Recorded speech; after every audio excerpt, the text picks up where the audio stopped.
Buenas con todos, espero que se encuentren muy bien y por aquí una vez más con un nuevo video. En esta oportunidad voy a presentar y explicar esta hoja de cálculo automatizada sobre diseño de muros de contención por semigravedad.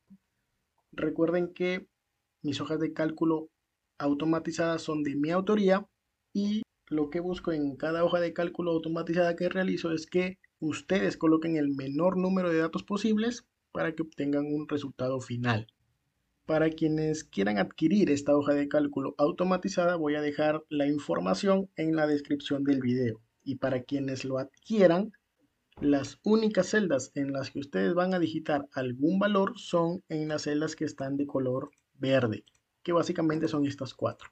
Ustedes los colocan porque son necesarias y van a obtener un resultado final. Para eso es la hoja de cálculo automatizada, para agilizarles el trabajo.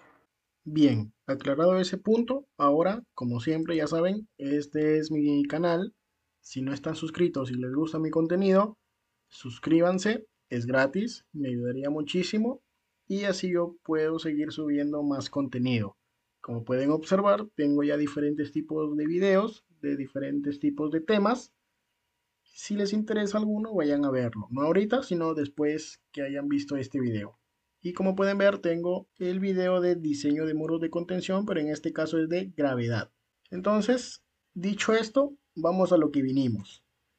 Diseño de muros de contención por semigravedad. Aquí tienen el gráfico de un muro de contención. Recuerden que el muro de contención trabaja por su propio peso, por la gravedad. Ahí pueden ver. Y el muro de contención sirve para contener algún tipo de terreno. ¿Ok? Es decir, este muro de contención va a ejercer fuerza o tiene que resistir esta fuerza que ejerce el terreno. Entonces, aclarado eso, vamos. El muro de contención por gravedad o semigravedad es simplemente de concreto, no lleva acero. Bien, datos previos para el diseño. Tenemos como primer punto datos del terreno a contener. Tenemos la altura de suelo a corona. ¿Cuál es ese? Es el de acá. Un ratito. Altura de suelo a corona es de esta altura. Del nivel del terreno natural hacia la punta del muro de contención. Esto es H, altura de suelo a corona. Luego vamos a tener el ángulo de flexión interna. Este dato lo vamos a obtener mediante un estudio de mecánica de suelos que se realice al terreno a contener. Tenemos como punto 2 datos del suelo para la cimentación, que es la capacidad portante del suelo. Luego tenemos la profundidad de excavación. ¿Cuál es esa? Es básicamente esta distancia. Esa es la profundidad de excavación, porque este es el nivel de terreno natural y este muro de contención va a ir bajo ese nivel de terreno natural. Luego tenemos el peso específico del suelo, que es un dato fijo, 1.80. Luego tenemos los datos del muro de contención, que es la resistencia a la compresión del terreno, de 210. Si no es ese, ustedes aquí eligen la resistencia que desean. Luego vamos a tener el peso específico del concreto, de concreto simple, que es en este caso. Es un dato fijo, 2.30 toneladas metro cúbico. Seguimos con el predimensionamiento. Tenemos como primer punto la altura del muro.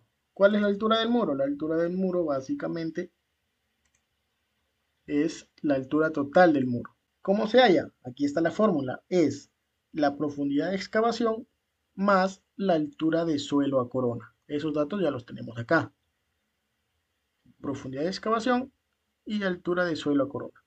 Reemplazamos valores y obtenemos el resultado, 4 metros. Luego tenemos la corona del muro. ¿Cuál es la corona del muro? Es esta medida. ¿Cómo se halla? Es esta h que le hemos hallado en el paso anterior, la altura del muro sobre 12. Luego tenemos la base del muro. La base del muro es todo esto. ¿Cómo se halla? Simplemente es 0.6 por la altura total del muro de contención. Ahí sale. Luego tenemos el HZ, que es el peralte del muro. ¿Cuál es esa medida? Es esta altura. Y se halla reemplazando estos valores en esta fórmula que es la altura total del muro entre 7. Luego tenemos la punta del muro. La punta del muro nos dice que va a ser igual al peralte del muro. ¿Y cuál es la altura? Perdón, la punta del muro es esta. Luego vamos a tener el talón del muro. El talón del muro es este de acá. ¿Cómo se halla? Es la base total del muro menos la P. ¿Cuál es la P? Es la punta del muro más la HZ, que es el peralte del muro. Reemplazando valores tenemos el resultado. Y estas serían las medidas para el muro de contención por semigravedad. Espero haya quedado claro esos datos o esos dos puntos. Creo que sí, porque es lo más fácil. Luego nos vamos acá al diseño. Tenemos la presión lateral activa y la presión lateral pasiva. Antes de seguir, voy a explicar una cosita más. El muro de contención ya saben que va a contener un terreno, ¿correcto? ¿Qué le vamos a decir que es lo principal que va a contener? Y a su vez, este muro de contención, como ya les había dicho que va bajo el nivel de terreno natural, va enterrado, aquí va a haber otra porción de terreno. Entonces, este muro de contención va a tener que contener, ejerciendo una fuerza hacia la derecha, va a contener este terreno. Como ese terreno es el principal, esto será la fuerza lateral activa. Pero recuerden que aquí hay otra porción de terreno, que es un relleno. Esa porción de terreno va a ayudar al muro de contención, ejerciendo una fuerza hacia la derecha. Entonces, esto también va a ser una fuerza, va a ser la fuerza lateral pasiva. ¿Correcto? Espero haya sido claro. Entonces, sabiendo eso, continuamos. Presión lateral activa. Vamos a hallar el coeficiente activo. ¿Cómo se halla? Con esta fórmula. Es la tangente al cuadrado de 45 menos este de aquí, este factor es el de acá, el ángulo de flexión interna, que salía mediante el estudio de mecánica de suelos. Como ya lo tenemos, lo reemplazamos y es sobre 2. Reemplazamos valores y nos sale el resultado, 0.33. Luego vamos a hallar la presión lateral activa. ¿Cómo se halla? Con esta fórmula. Es el peso específico del suelo por este coeficiente activo que lo hemos hallado aquí arriba, por la altura total del muro por 1. ¿Por qué por 1? Aquí les voy a explicar también. Este es el muro de contención.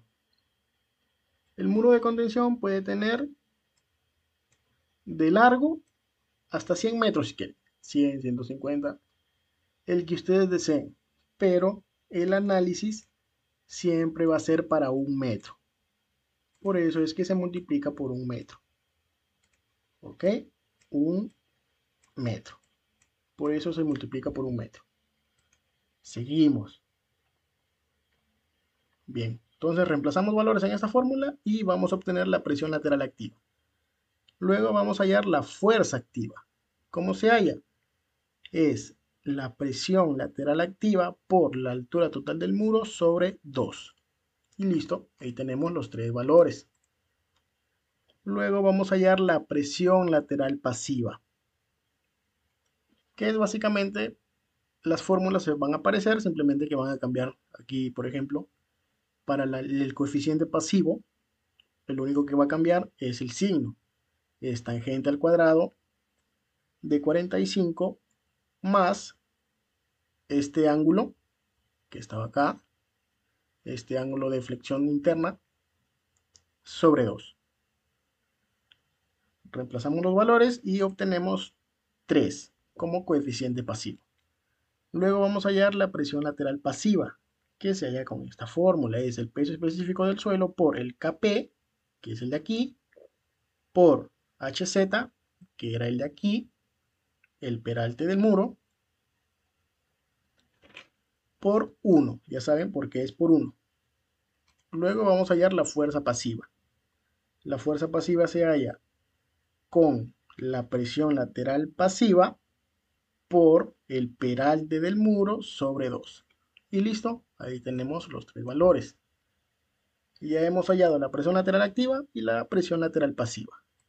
Hasta ahí, todo claro. Luego nos vamos a los momentos resistentes. Antes de entrar ahí, voy a explicar otra cosita aquí. Ustedes ven el muro de contención y este muro de contención se puede dividir en 4 figuras. Por ejemplo, acá está en un rectángulo, aquí se divide en un triángulo, acá se divide en otro rectángulo y aquí en un rectángulo más. Entonces, aclarado eso, seguimos. Momentos resistentes. Como ya han visto, el muro de contención se puede dividir en 4 zonas. Aquí está, zona 1, zona 2, zona 3 y zona 4. Empezamos con la zona 1. Vamos a necesitar el peso específico del concreto, que es un dato fijo, 2.30. Luego vamos a necesitar el área. ¿Cómo se halla el área? El área va a depender de la figura de esa zona. Por ejemplo, en esta zona 1, ¿qué figura es? Es un rectángulo. ¿Cómo se halla el área del rectángulo? Base por altura. ¿Sabemos la base? Sí, 240. ¿Sabemos la altura? Sí, que es el peralte, 0,60. Multiplicamos ambos y tenemos el área de la zona 1. Luego tenemos el volumen. El volumen es el área por un metro. Ya saben que un metro es porque es para el análisis. El análisis se hace para un metro. Luego vamos a necesitar el peso. ¿Cómo se halla el peso? Es básicamente ese volumen por el peso específico del concreto. Luego vamos a tener una distancia de 1. ¿Cómo se halla esa distancia? Volvemos acá al gráfico. En esta zona 1. Nos centramos en la zona 1. El centro de gravedad de ese rectángulo va a ser la mitad. ¿Cómo se halla esa distancia? La distancia siempre va a ser desde este punto hacia el centro de gravedad de la figura. Entonces, desde este punto hacia la mitad de ese rectángulo, ¿cuánto va a ser? Va a ser 240 entre 2. La mitad de 240. Y colocamos acá 1.20 metros. Luego el momento. El momento es básicamente el peso por la distancia.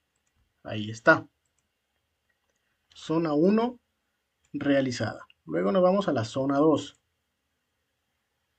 También vamos a necesitar el peso específico del concreto, el área de la zona 2. ¿Cuál es el área? ¿Qué figura es? Es un triángulo. ¿Cómo se halla el área de un triángulo? Es base por altura sobre 2. ¿Sabemos la base de este triángulo? Sí, 0,25. ¿Sabemos la altura de ese triángulo? Sí, que es 340. Entonces, esta base por esta altura sobre 2. Y listo, tenemos el área. Luego hallamos el volumen, ya saben, esta área por 1. Luego hallamos el peso, que es este volumen por el peso específico del concreto. Luego vamos a hallar la distancia de 2, que es desde este punto hasta el centro de gravedad del triángulo. Recuerden que para hallar el centro de gravedad de un triángulo es altura, va a ser 1/3 de su altura. Y aquí en la base va a ser 2/3 de la base. Entonces, desde este punto hasta el centro de gravedad de este triángulo va a ser este 0,60, que está acá, más esta base. ¿Cuál fue? 2/3 de esta distancia de la base del triángulo. 0,60 más 2/3 de 0,25. Y ahí tenemos esa distancia. Acá. y luego hallamos el momento, que es el peso por la distancia. Zona 2 realizada. Nos vamos a la zona 3. Necesitamos también el peso específico del concreto, el área, que para la zona 3 también es un rectángulo, es base por altura. ¿Sabemos la base? Sí, que es la medida de la corona. Y la altura también la misma del triángulo, 3.40. Multiplicamos y tenemos el área. Luego tenemos el volumen, que es el área por 1, el peso, que es el volumen por el peso específico del concreto, y la distancia de 3. La distancia de 3 va a ser desde este punto hasta el centro de gravedad del rectángulo. Entonces vamos a tener esta distancia, que es 0,60, más esta distancia de la base del triángulo, que es 0,25, más la mitad de la corona. Son 0.35 entre 2. 0,60 más 0,25 más la mitad de 0,35. Y aquí lo colocamos. Y el momento se halla distancia por peso. Luego vamos a hallar la distancia 4, que también es un rectángulo. El mismo criterio. Peso específico del reloj de relleno. El área, ya sabemos aquí. Esta es la distancia del talón. Y la altura de 340. 1,20 por 340 tenemos el área. El volumen, área por 1. El peso, volumen por peso específico del suelo. Y la distancia de 4 es desde este punto hacia la mitad de esta distancia del rectángulo de la zona 4. Es 0,60 más 0,25 más 0,35 más la mitad de 1,20. Acá está. Y luego el momento, que es la distancia por el peso. Una vez tenemos todos los momentos de cada zona, vamos a tener un momento resistente, que es la suma de esos cuatro. 20.75 toneladas metro. Ese es el momento resistente. Muy bien, seguimos. Nos vamos ahora al momento actuante. ¿Cómo se halla el momento actuante? Con esta fórmula. Es la fuerza activa por la altura total del muro sobre 3. La fuerza activa ya lo hemos hallado anteriormente, que por aquí debe de estar. La fuerza activa, acá está. Ya lo tenemos. Simplemente reemplazamos en esta fórmula. La altura total del muro también lo sabemos. Reemplazamos y tenemos el momento actuante. Luego vamos a hallar el factor de seguridad al volteo. ¿Qué vamos a necesitar? Necesitamos esta fórmula. Es el momento resistente sobre el momento actuante. El momento resistente lo hemos hallado en las zonas, recuerdan, zona 1, zona 2, zona 3, zona 4, ahí sale el momento resistente, y el momento actuante que le hemos hallado en el paso anterior. Reemplazamos en la fórmula y tenemos un factor de seguridad al volteo de 3.24. Para que este resultado cumpla o esté bien, tiene que cumplir esta condición, que nos dice que el factor de seguridad al volteo debe ser mayor que 1.50. Entonces, 3.24 es mayor que 1.50, sí, por lo cual cumple. Podemos seguir. Tenemos el factor de seguridad al deslizamiento. ¿Qué vamos a necesitar? Necesitamos esta fórmula. Bueno, vamos a emplear esta fórmula. Factor de seguridad al deslizamiento. ¿Qué nos dice? Que es la fuerza resistente sobre la fuerza activa. La fuerza activa la tenemos. La fuerza resistente no la tenemos, pero se calcula. ¿Cómo se calcula? Con esta fórmula. Vamos a necesitar un factor U por el peso total del muro más la fuerza pasiva. Entonces, de estas tres incógnitas que necesitamos, el único que nos falta es el factor mu, porque el peso total del muro se halla de aquí, de las zonas. Aquí, cada zona va a tener un peso. Zona 2, zona 3 tiene su peso, zona 4 tiene su peso. La suma de esos cuatro pesos va a ser el peso total. Entonces acá tenemos el peso total y también tenemos la fuerza pasiva que se halló anteriormente. Lo único que nos falta es el factor mu. ¿Cómo se halla el factor mu? Con esta fórmula. Tangente de 2/3 por este ángulo. El ángulo que salía al inicio del estudio de mecánica de suelos. Reemplazamos valores y vamos a tener un factor mu de 0.36. Como ya tenemos el factor mu, ya tenemos el peso total del muro y ya tenemos la fuerza pasiva, reemplazamos para la fórmula para que salga la fuerza resistente y obtenemos un valor de 6.20 toneladas. Entonces, como ya tenemos la fuerza resistente y la fuerza activa, reemplazamos en la fórmula general para que nos salga el factor de seguridad al deslizamiento. Reemplazando valores, obtenemos un factor de seguridad al deslizamiento de 1.29. Para que este factor esté bien, esté correcto, tiene que cumplir esta condición, que nos dice que el factor de seguridad al deslizamiento tiene que ser mayor a 1.25. Entonces, 1.29 es mayor a 1.25, sí, por lo cual cumple. Luego nos vamos a la verificación de presiones en el suelo. ¿Qué vamos a necesitar? ¿O qué fórmulas vamos a necesitar? Vamos a necesitar estas dos fórmulas generales, que es la presión del suelo mínimo y la presión del suelo máximo. Es la misma fórmula, sino que en una es con más y en una es con menos. ¿Qué necesitamos para esas fórmulas? Necesitamos el peso total del muro, que ya lo tenemos. Necesitamos la base total del muro, que también lo tenemos, por 1 más 6 veces E sobre la base total del muro. ¿Y qué es la E? La E es la excentricidad del muro. Es la incógnita que nos falta. ¿Cómo se halla? Con esta fórmula. La base total del muro sobre 2 menos Mn. ¿Qué es Mn? Es el momento neto sobre el peso total del muro. Nos falta hallar el momento neto. ¿Cómo se halla? Con esta otra fórmula.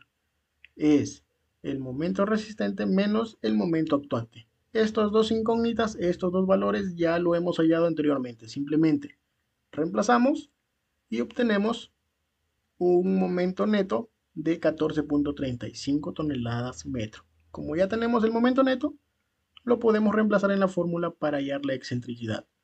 Reemplazando valores, obtenemos una excentricidad del muro de 0.20 metros. Ahora, como ya tenemos todos los valores, reemplazamos en la fórmula general. Tenemos el Q sub 1 y el Q sub 2. Para el Q sub 1 tenemos 9 toneladas metro cuadrado, que es la presión en el suelo máximo. Y un Q sub 2 de 2.97 toneladas metro cuadrado, que es la presión en el suelo mínimo. Entonces, de estos dos, vamos a hallar una presión en el suelo resultante. ¿Cómo se halla? Simplemente es el mayor de estos dos. Y en este caso es 9 toneladas metro cuadrado. Nos vamos a quedar con este resultado. Entonces, vamos a hacer una verificación entre esta presión en el suelo resultante y la capacidad portante del suelo. ¿Cuál es la capacidad portante del suelo? La que hemos tenido desde un inicio con el estudio de mecánica de suelos. Pero aquí vamos a necesitar la capacidad portante del suelo en toneladas metro cuadrado. ¿Por qué? Porque la presión en el suelo resultante también es con toneladas metro cuadrado. Entonces, realizando la comparación entre esos dos tiene que cumplir esta otra condición, que la capacidad portante del suelo tiene que ser mayor a la presión en el suelo resultante. Entonces ustedes ven, la capacidad portante del suelo es mayor a la presión en el suelo resultante. Sí, entonces cumple, por lo cual todo el diseño que hemos realizado aquí está correcto. Y aquí pueden tener un pequeño gráfico, cómo está distribuido esas presiones en el suelo, el máximo y el mínimo. Y como último punto tenemos el gráfico, el detalle final del muro. Aquí está todo lo que hemos hallado. Las dimensiones del muro, la corona 0.35, tenemos el peralte del 0.60, la altura total de 4 metros. Recuerden, Un muro de contención tiene como máximo 4 metros de altura total. Si tiene 5, ya no podría ser un muro de contención por gravedad. En ese caso sería un muro de contención por voladizo. Esos ya llevan a cero. Unos dicen que la altura debe ser a 5 metros. Particularmente yo lo hago hasta 4. Eso ya es a criterio de cada uno. Entonces, como pueden ver, tenemos el resultado final, el gráfico final. Y eso sería todo en cuanto al diseño de muros de contención por semigravedad. Espero les haya gustado, espero hayan entendido. Y cualquier cosita, ya saben, mediante los comentarios lo pueden hacer, lo pueden escribir, cualquier sugerencia. Y yo gustosamente les voy a leer. Y si necesitan algún video en particular, también pídanmelo. Gustosamente lo voy a realizar. Entonces, nos vemos y que tengan un buen día. Chao.